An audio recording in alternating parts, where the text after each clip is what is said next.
Alright, this woman, let's call her Mary because that's her real name. Mary was an Irish immigrant who worked as a cook in the early 1900s. Around 1900 to 1906, Mary worked for several wealthy family members and they enjoyed her food because of course Mary was a good cook. But Mary never knew she has a problem, and her problem was that she is a carrier of the deadly typhoid fever. It has been estimated that 1 in every 20 victims of typhoid fever usually carries the typhoid bacteria in their system for several years or sometimes for life without showing any symptoms of typhoid fever. So Mary never showed any symptoms of typhoid fever.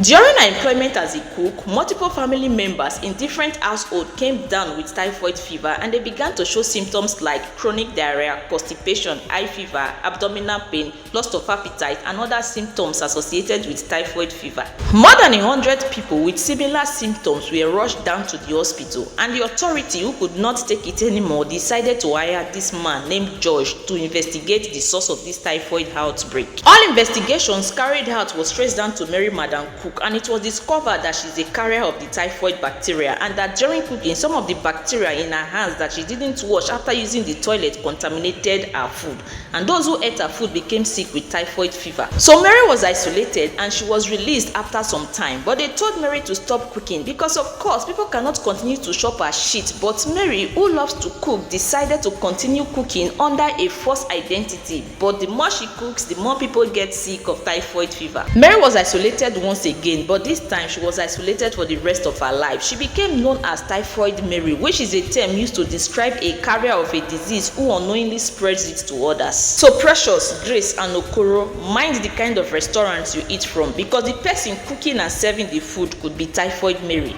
Now stand up and go and share this video. And thank you, don't mention.